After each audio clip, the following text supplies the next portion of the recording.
starts now. Good evening, I'm Lauren Culver. And I'm Chad Mira. Thanks for joining us tonight at 10. And our top story, filling the gap in coverage. North Dakota is over 70,000 square miles, and the National Weather Service only has 3 radars to cover such a large area. But as KX News meteorologist Robert Suhr explains, officials are hoping adjustments to one could save lives. I'm here at the National Weather Service headquarters in Bismarck, and behind me is the powerful Doppler radar. But that radar wasn't powerful enough to detect a deadly tornado that hit Watford City last summer. Now meteorologists are hoping to change that. We all remember the horrible images out of Watford City last July. 28 injured and 1 life lost, a newborn baby. The Weather Service said specific circumstances made detecting the tornado challenging. The tornado formed very close to the ground, the circulation, and it was literally over in about 4 minutes. Also, the event occurred close to 1 o'clock in the morning. Even had a warning been issued for a tornado. I'm not sure what folks would have been able to do in such a short period of time. Radar holes are rare east of the Mississippi, but still exist in the west. I even mentioned them in my forecast a few weeks ago. Here is that snow. Again, there is a radar hole out to the east or out to the west. I'll explain why here in a minute. Watford City unfortunately lies on the edge of the Bismarck, Minot, and Glasgow radar sweeps, meaning each radar can only detect weather 10,000 feet above the ground or more.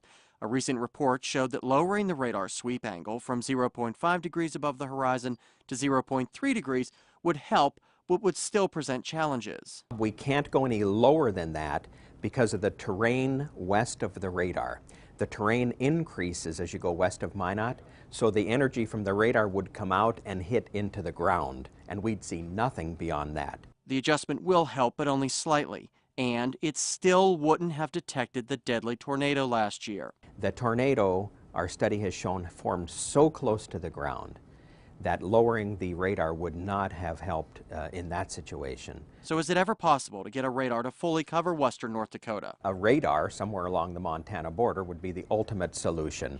That is not possible with the funding that we have. Getting a new radar in the west would literally take an act of Congress to accomplish, meaning we'll have to deal with what we have for the foreseeable future. Robert Suhr, KX News. If all goes according to plan, the Weather Service hopes to make the changes to the Minot radar in August. At KX News, our meteorologists also have to deal with radar issues, but like the Weather Service, our team uses a variety of different sources to help bring you an accurate forecast. You're not just looking at radar. You have to look at these other tools like, this brand new satellite that we have that tells us where some of the storms are getting the strongest, and we can see that, before the radar even sees it, before the radar even does a sweep. And that's how the KX Storm team is able to keep you ahead of the storm.